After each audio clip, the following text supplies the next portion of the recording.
მამაო ჩვენო, რომელი ხარ საქმეა, წმინდა იყავს სახელი შენი,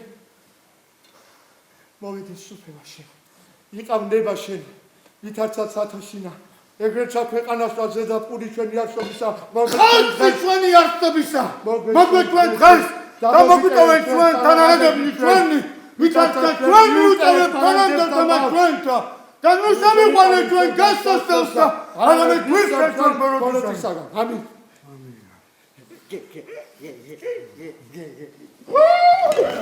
ეს რა არის შენ?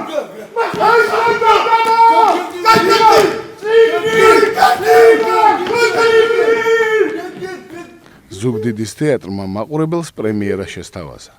მერი შელის ცნობილი რომანის ფრანკენშტაინის ინსცენირება, რომელიც საქართველოში ამ კონკრეტული ტექსტის სცენური ადაპტაციის პირველი შემთხვევაა. არ მომეკარო! დაგეთე რასაც მეუბნებია! არ მომეკარო! არ მომეკარო!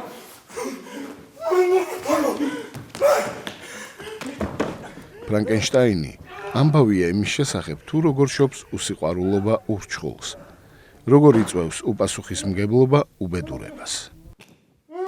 დიდხანს ვფიქრობდი, რაზე შეიძლებოდა ლაპარაკი და ბოლოს მივხვდი, რომ ალბათ ყველაზე მნიშვნელოვანი იქნებოდა გვესაუბრა თავიდან შექმნილ ადამიანზე, რომელიც რაღაცა გარკვეული საზოგადოების ნაკლოვანებების, პირადი ნაკლოვანებების გამო საზოგადოების მსხვერპლია. მაგრამ ამავდროულად ვფიქრობდი, რომ რა აკლია ყველაზე მეტად თქო, რომ სრულფასოვანი წევრი იყოს იმ ხალხის, რომელიც მას ხედავს ქუჩაში თუ ყველგან. და მე უცბად მივედი ჩემ თავთან დასკვნამდე, რომ ალბათ ყველაზე მთავარი აკლია თქო, სიყვარული თქო. ის რეალურად სიახლოვეს ითხოვს, სხვას არაფერს. მან არ იცის, რომ ურჩხულია, არ იცის, რომ ცუდად გამოიყურება და ამის გამო ადამიანები შეიძულებენ. მან უბრალოდ იგრძნო ადამიანი, სიყვარული. და ეს უნდა.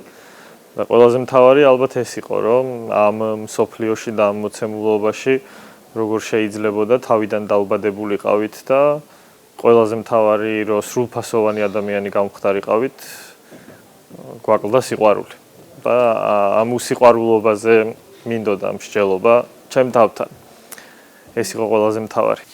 ელიზა, ახლა არ მაქვს საკმარისი დრო, რომ აგიხსნა. მე ადამიანი შევქმნი. რა? ხო, სიკვდილი დავამარცხე. ადამიანის სამოძრავება შევძელი, ელიზა. ხო. თუ სიცოცხლის შეფლექსურდა, თუ სიცოცხლის შეფლექსურდა, შვილი რატომ არ მაჩუქე, ვიქტორ? შვილი რატომ არ მაჩუქე, ჩვენ ხომ ასე ვქნით სიცოცხლეს? ელიზაბეთ, მე მეცნიერებაზე ვსაუბრობ, მეცნიერებაზე. არა, შენ ამბიციაზე საუბრობ. ღმერთად გახდომის ამბიციაზე. ხო, საკმაოდ რთულ პროცესებს გადის ჩემი გმირი. ნუ დავიწყოთ იქიდან, რომ ქმნის ისეთ ადამიანს, ყოველ შემთხვევაში აი უკვე ადამიანის შექმნა საოცრებაა და ალბათ არც ერთ ადამიანს არ ხელეწიფება ეს. აი ეს პროცესი უკვე იმდენად ზაფხრია მისთვის, რომ ფაქტობრივად ის ხედავს თუ როგორ მიუახლოვდა ღმერთს. და ეს გარკვეულწილად მასში იწვევს უკვე ძალიან ფსიქიკურ მსხვერპლებს, რღვევებს. შეხედე იქ გვემოს, იმ პატარა სოფელს, პატარა ხალხი, პატარა აზროვნები, მე სხვავა, მე სხვა, მე სხვავა! ის საკმაოდ მარტოსული ადამიანია. ხვდებით იმას, რომ ძალიან უყვარს მისი შექმნილი გმირი, იმიტომ რომ მიუხედავად იმისა, რომ ძმას უკლავს, უჭირს ისი მოკლა. მანამდე შეუძლია ის მოკლას. მისი ძმის სიკვდილით საკმარისი არის იმისთვის, რომ მისი სიცოცხლე დაასრულოს. შემდეგ კი მიუხედავად იმისა, რომ აი თითქოს გადაწყვეტილება აქვს მიღებული, რომ დაასრულოს ეს, გაანადგუროს და დაიწყოს ნორმალური სიცოცხლე, ხშირად ყოფილვართ ალბათ ადამიანები, რომ შეიძლება ეს გქონდეს რაღაც გადაწყვეტილი, მაგრამ ფაქტის წინაშე აბსოლუტურად უსასურები აღმოჩნდეთ. გამოჩნდი ურჩხულო! შენ გაიქეც. რა? შენ იმატო. შენ ლაპარაკ. რატომ იმათო? რა? შექმენი ადამიანი უბოდეს სიცოცხლე და მოვადი რომ წავართვა. ჩემთვის ესეა თავისი სულის გამოძახილია. ანუ მისი სული რეალურად მახინჯია. მიუხედავად იმისა, რომ კარგი ოჯახიდან კარგად ცხოვრობს, მატერიალური მდგომარეობაც შესანიშნავი აქვს, სამსახური აქვს წინვალე და მისი გონება დიდებულია. ჩემი აზრით, მისი სული არის მახინჯი და მისი შინაგანი სამყაროს იდენტიფიკაცია მოხდა იმ ფიზიკურ სხეულში, რომელმაც ლაპარაკი ისწავლა, კითხვა ისწავლა, ადამიანებთან ურთიერთობა ისწავლა და სიყვარული ისწავლა. ამიტომ მისი სულის გამოძახილია. ის სიმახინჯე, რაც ამ ადამიანში არის მისი სულის ნაწილი. პასუხისმგებელი თვითონ არის, იმიტომ რომ ჩვენ ვართ პასუხისმგებლები ჩვენს თავზე. მინდა საზოგადოების სრულფასოვანი წევრი გავხდე. მე ჩვეულებრივი ადამიანი არ გამეკარება. თუ იმე გამეკარება, ისიც ჩემსავით დეფორმირებული და საზარელი. მე ქალი მინდა, ჩემსავით აგებული. ქალი? ამის გაკეთება მხოლოდ შენ შეგიძლია. საი ძალიან მნიშვნელოვანია ძმის სიზმრის სცენა, როდესაც ძმა აი რაღაც ზმანებასავით ჩნდება და შემდეგ აი თითქოს ხელებიდან უსხლდება, ამას ერთვის აი მიზეზი მისი ძმის სიკვდილის კიდევ ერთხელ ეს ახსენებს იმას, რომ მოდი აი ადამიანობას მოუხმე, მოდი გაიხსენე ვინ იყავი, საიდან მოდიხარ, იმიტომ რომ ეს ხო არ დაიბადა როგორც ის როგორიც არის ადამიანის შემქმნელი, ეს მის ცხოვრებაში გაჩნდა როგორც მოცემულო. ლამაზი მკერდით, ლამაზი ტანის მოყვანილობით, აი მესმის გამოწვევა, აი მესმის გამოწვევა, თხოვნას, შენიშნებ. თავისთავად იქ ჩნდება პასუხისმგებლობის აი ნატამალი, როდესაც გადაწყვეტს რომ არ გაუცოცხლოს ქალი, იმიტომ რომ აანალიზებს მის სცენის შემდეგ, ალბათ ესა ყველაზე დიდი мотиваცია მისთვის, რომ ძმა ეუბნება იქ, რომ ანუ გამრავლდებიან და ეს საკმაოდ შიშს იწვევს ჩემი პერსონაჟისთვის, რასაც მე ვცდილობ რომ იქ ადმოც. დაცომას, გეყარება? როგორი შეგრძნება სიყვარული? თითქოს თელ ჩემ არსება შენგან გამოღწევა უნდა და პირზე ვაწება. თითქოს ფილტრებზე ცეცხლი მიკიდია. გულზე დიდი ურომადებს. მასთან ერთად ამ სამყაროში ყველაფრის გაკეთება შეუძლია. და შესაბამისად, ამიტომ არ აცოცხლებს, იმიტომ რომ იცის, რომ აი ეს კიდე აი თავის დანაშაულს უმატებს და შეიძლება ეს გადაიზარდოს უკვე კატასტროფაში. უკვე გადაზრდილია კატასტროფაში, უკვე და მის ფსიქიკაც ამიტომ ვარდება ამ დღეში. ის ვეღარ იტევს. ძალიან რთული ადამიანმა ალბათ აიტიოს ამდენი უბედურება ერთად. როცა ხვდება, რომ ამ ყველაფრის მიზეზი თავად არის, ამის შემოქმედი.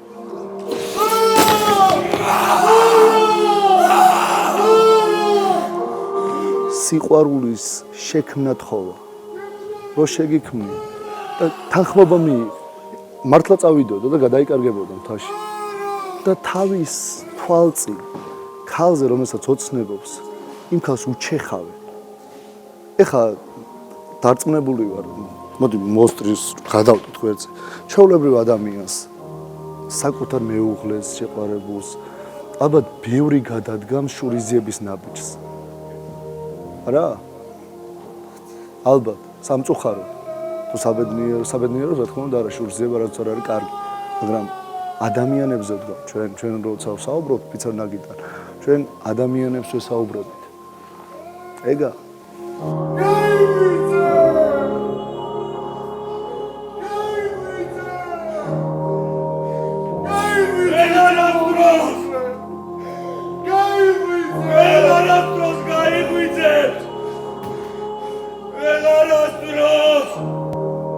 ერთადერთ ცოდო ამ კაცს პირველ ნაწილში აქ ის რომ ესეთი მახინჯი დაიბადა როგორი პერსონაჟიც არის თავისი დაწყობილი ხელებით რაღაცები სხვა არაფერი არ აქვს ცოდვა და ზოგადად ცხოვრებაშიც ამ ბოლო დროსაც ალბათ ყოველთვის მთელი კაცობრიობის ისტორიაში მე ესე მგონია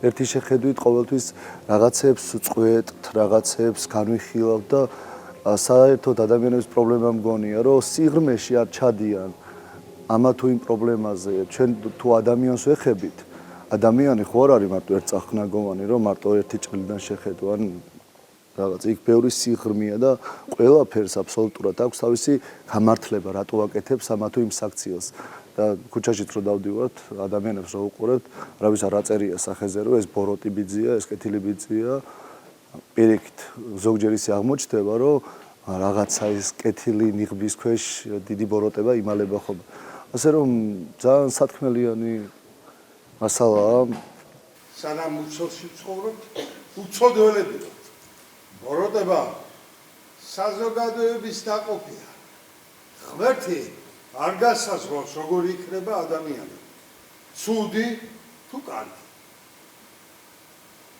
მე ცუდია ვიცი მე კლაუს იმპერატორი კლაუს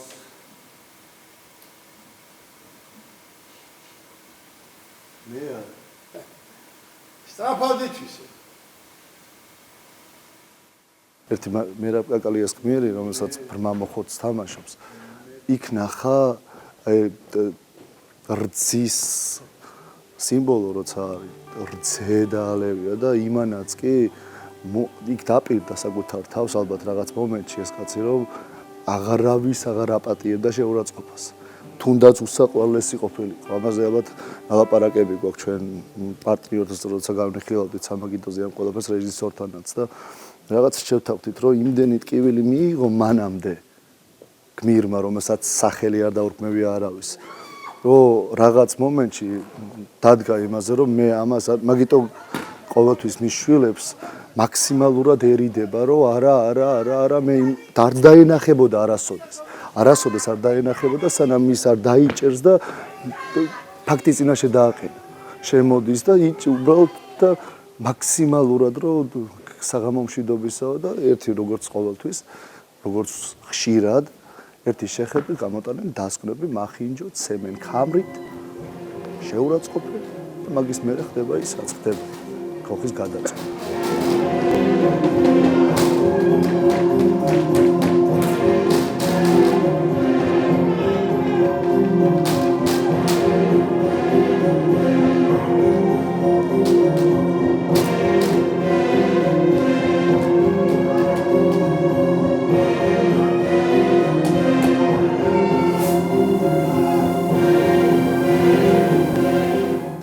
როცა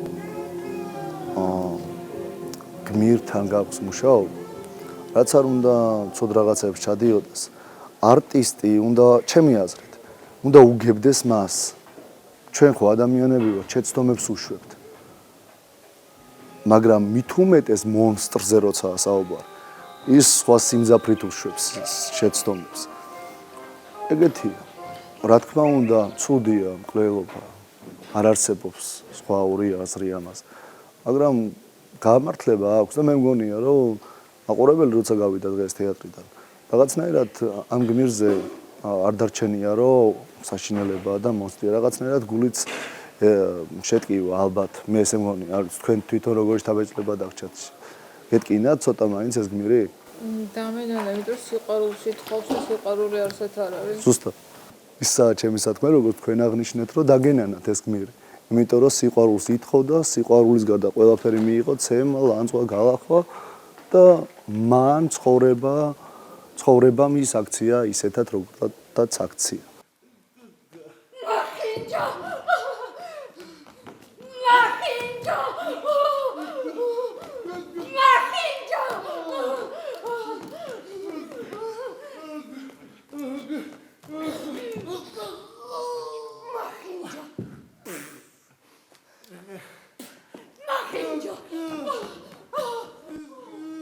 კომპოზიტორ კონსტანტინე ეჯიბაშვილთან და მხატვარ გიორგი უსტიაშვილთან საბა ასლამაზიშვილის ხანგრძლივი თანამშრომლობის შედეგია ერთიანი კონცეფციით შექმნილი სპექტაკლები, სადაც მუსიკა და სცენოგრაფია წარმოდგენის დრამატურგიული ქარგის შემადგენელი კომპონენტებია, სადაც ბგერას და ფერს მნიშვნელოვანი ფუნქცია აკისრია. მუსიკა ქმნის ემოციას და განწყობას. იგი იშვიათად არის მელოდიური, ხოლო მაშინ, როდესაც ფრანკენშტაინის მიერ შექმნილი არსება სიკეთეს აწყდება. უმეტესად კი იგი დრამატულია.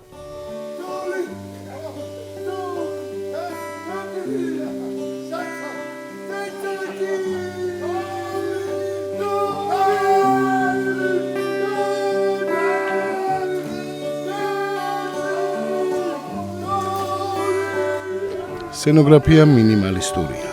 დიდი კოლბა, სცენაზე დაშვებული მილები, მოძრავი კედელი სურათების შესაცვლელად და შავი ფერი, რომელიც საბა ასლამაზიშვილის თითქმის ყველა სპექტაკლში დომინირებს. ჩემთვის შავი ფერი უპირატესობას აძლევს სხეულს და მე ყოველთვის ესე ვუყურებ ამას, რომ მსახიობი, მისი ორგანიზმი ხდება მთავარი. არაფერი არ ახდენს ეფექტს ბჭყალებში, მაგრამ ყველაფერი ახდენს ეფექტს, იმიტომ რომ რეალურად სხეული, თავისუფალი სული რჩება მთავარი და ეგ ძალიან მნიშვნელოვანია, იმიტომ რომ ყველა კუნთი ჩანს და ყველაფერი მოძრაობაშია. ჩემთვის ეს არის მხატვრობა, რომ შენ შექმნა ისეთი მოცემულობა, რომ მსახიობი იყოს კომფორტულად და მსახიობი იყოს პირველი, იმიტომ რომ თავარი გადამტანი იმის, რაც მე მხატვარს, კომპოზიტორს, ქორეოგრაფს გვინდა, არის მსახიობი. William! William! William! შენს ნაწერს გავს. დიაგრამებია, განტოლებები. ეს აქ საიდან გაჩნდა? მიციგლაკიდანა! სად არის შენი ციგნაკი? სად არის? არ ვიცი დავკარგე! კლერის ზარებს ჩამოკარი. ჩემი შვილი მკვდარია. თავისთავად გვეხმარება, იმიტომ რომ ეს პროცესში იქნებოდა ეს ყველაფერი და როცა სარეპეტიციო პროცესია მუდმივად ცდილობ შეეჩვიო ამას და გამართლება მოუძებნო. და ფაქტია ეს გმირი ბევრ დროს ატარებს სასაფლაოზე გვამებთან და სიშავე ზოგადად აი ამ წარმოსახვის რაღაცა გასამძაფრებლად საკმაოდ კარგი ბიძგია ალბათ მსახიობისთვის და ამას მე პირადად რა ვიცი ცდილობ გამოვიყენო, იმიტომ რომ აი ეს სიშავეც მუდმივი სევდა, მუდმივი ტანჯვა არ ვიცი ხო ალბათ რაღაც ფერადი ეს ყველაფერი რაღაც პირიქით ხელს შემიშლება. ხო, ვიცი, ვერ გამიგებ, მაგრამ უნდა წავიდე. იბრძანებ დაკრძალვამდე დარჩე. რა შემიძლია, უნდა წავიდე. მე შენი ქორწინება გადადება მოგვიწევს. ელიზაბეთი არა უშავს, მამა 6 წელი იცი და ცოტაც კიდე მოიხმეს. როდესაც დედა შენი სიკვდილის პირას იყო. მამა, გთხოვ. როდესაც დედა შენი სიკვდილის პირას მამა, გეყოფა, მამა. პირობა მივეცი შენი ზა ელიზაბეთის ქორწინება. მამა! ეს იყო მისი უკანასკნელი თხოვნა. აი ხო მახსენდება მერიშელისთან არის რომ ყველაფერი აი გაზაფხული დგებოდა როცა ვქმნიდი ამ პერსონაჟს იქ პირველ პირში ყვება ვიქტორ ფრანკენშტეინი და ვერ ვგრძნობდი ვერანაირ სიამოვნებას, იმიტომ რომ აი იმდენად დაჭიმული იყო თითეული ჩემი ნერვი, რომ აი ფოთლის ჩამოვარდნაც კი აი რაღაცას იწევდა ჩემში. ამიტომ საკმაოდ კარგია ალბათ, გვეხმარება. ჩემი შემქმნელის გაკი ყველაზე მთავარი უილიისა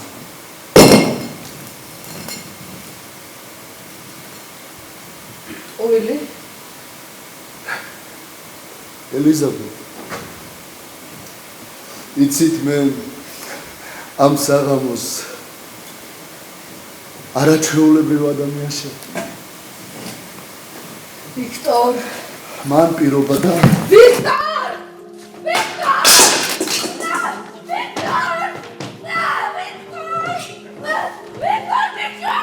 ტვინი უნდა გაითიშოს თუ სხეულს ახსოვს ყველაფერი. ამ შემთხვევაში ტვინი კიდევ უფრო მეტ რამეს მოძებნის. და ეს რაღაცნაირი მიდგომა მიუხედავად იმისა, რომ დამღლელი და შეიძლება 3 დღით ადრე უკვე თქვა, რომ აღარ მინდა, ვიცი ყველაფერი, ჩემი მოთხოვნა არის, რომ არა. შენმა სხეულმა არ იცის. ჩემთვის თავარია, რომ მივიდეს შენი სხეული იმ კონდიციამდე, რომ იმის იქით არაფერი აღარ იყოს და მე უკვე ყველაფერი შენზეა დამოკიდებული. ანუ შეიძლება გაშეშდეს? აბსოლუტურად შესაძლებელია, კი. მოგვიყვეთ ჩვენ დღეს და მოგვიტევენ ჩვენ თანამდებობები ჩვენი.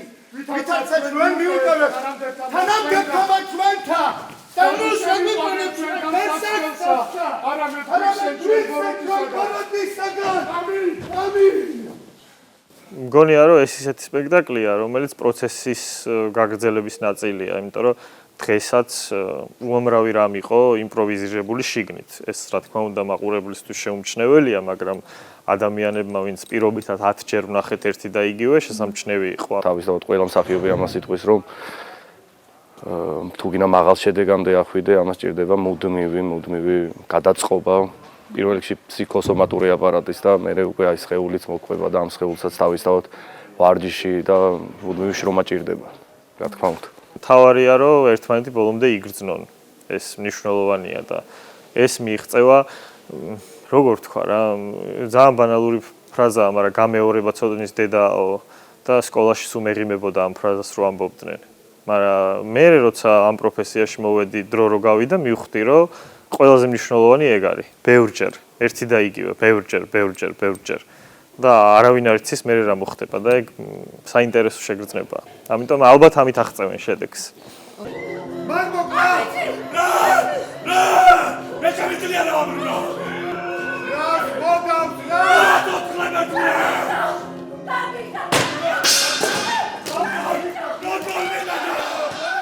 სპექტაკლში ზუგდიდის თეატრის დასის წევრებთან ერთად მოწვეული მსახიობებიც მონაწილეობენ.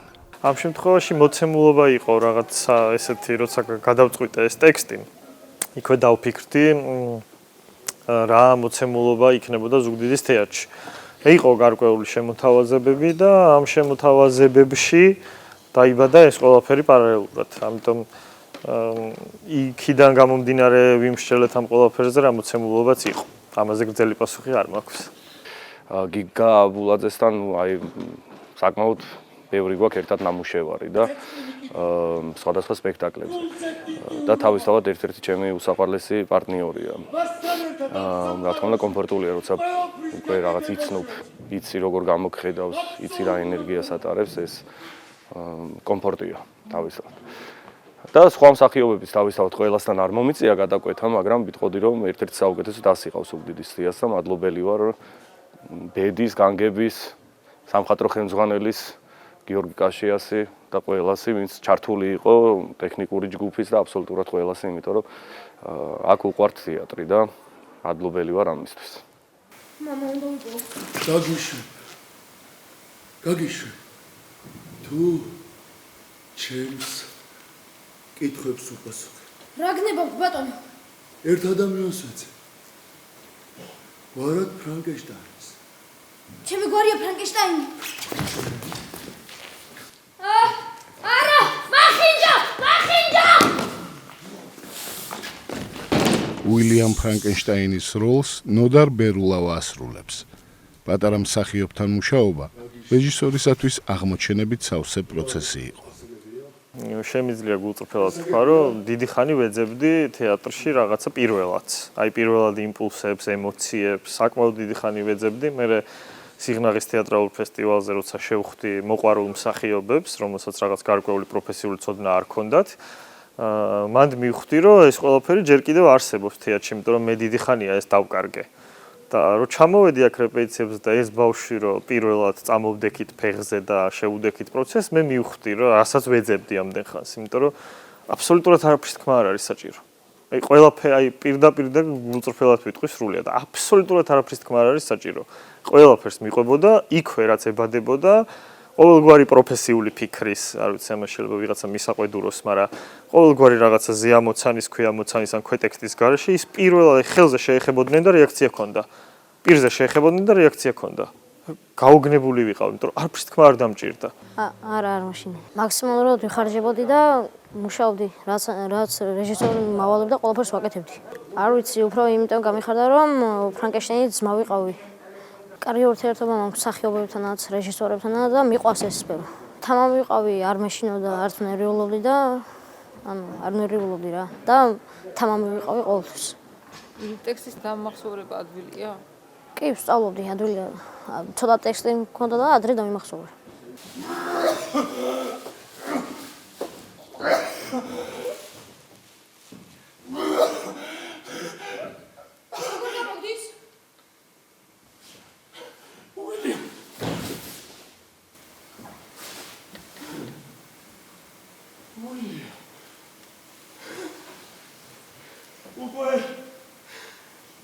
უკვე ვენა შენ უნდა გეძინოს. გურასოს. მარტივია. არა, უილიამ, ეს საკმაოდ გულია, თითქმის სასწაულია. ძალიან გასაკვირი არის, იმიტომ რომ მიცვალებულის გაცოცხლება ძალიან რთული არის და როგორც თამაშობ, როგორც სინამდვილეში მე მქნებოდა ის, ემოცია, ეგრე იმ ემოციით ვიყავი აქაც. უილიამ. რა? ვარაკები იქნებია? უილიამ, რას ამბობ? მაგალითად, როგორი ჩემი პლანი? უილიამ. არ იყო გადმოხდომა რთული, რადგან მასწავლებს როგორ ხმარ უნდა იყოს გადმოხდომისას, როგორ უნდა დავიჭირო ბალანსი და რთული არ იყო რა.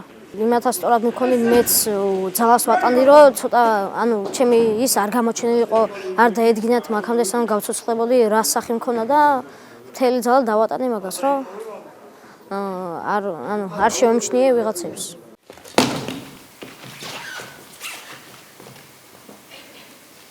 ჩემთან მას შემოი. არა! მამა ჩემი მოსამართლეა! ციხეში ჩავსვამეთ! მიშველე! ძალიან მიყვარს აქაურობა, მსახიობები, რეჟისორი, მხიარული ვარ, როცა აქ ვარ, როცა როლს ვასრულებ და ძალიან მიხარია. რომ ხალხი მიხედავს. პოპულარული ხარ? ცნობე? არ ვიცი. მეგობრები უფრო, არ ვიცი, არა. ისეთი პოპულარული არ ვარ. აღფრთოვანებული ვიყავი პროცესისაც და ძალიან მაგარია, რომ ამას კიდე ერთხელ მივაგენი თეატრში. ამით ბედნიერი ვარ.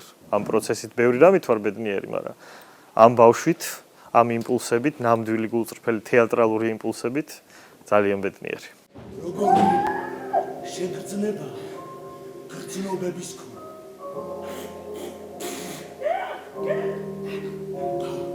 ადექი ჩვენ ერთნი ვართ.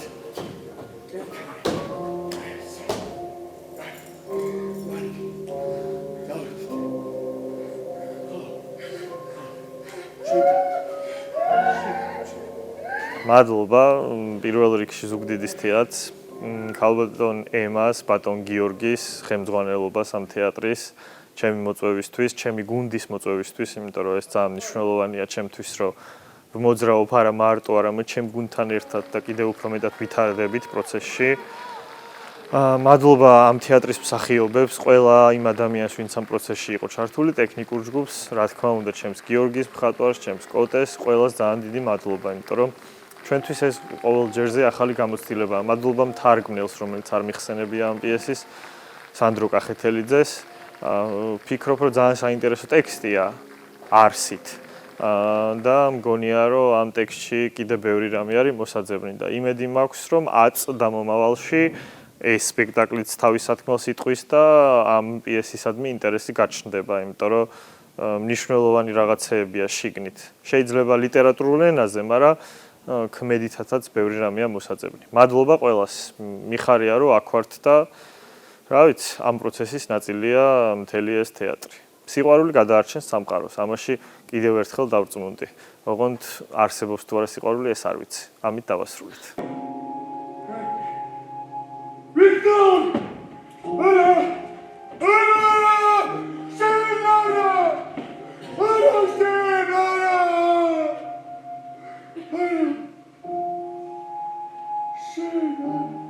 ფინალურ სცენაში შექმნილი არსება სამყაროს შემოქმედს მიმართავს. თქმა უნდა, ღმერთს მივხვდა. ეს არის გენიუსი. ჩემთვის შემოქმედო გიყვარვარ. მე არ ვიცი როგორი კითხება, სიმართლე გითხრათ, მაგრამ მე მაქვს იმ სუბსტანციას საუბარი, რასაც ღმერთი ქვია. არ დავაპატარავე ადამიანებში. ალბათ რაღაცნაირად ჩემი პირადი სათქმელიც არის. რაღაცნაირად. მაგრამ მე ვიცი, რომ ალბათ უყვარვარ, ალბათ კი არა უყვარვარ. მეც მიყვარს.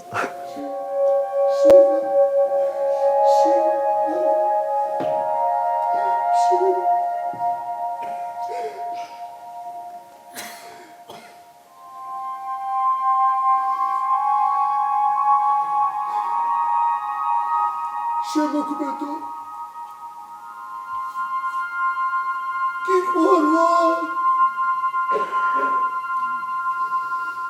გიყვარვარ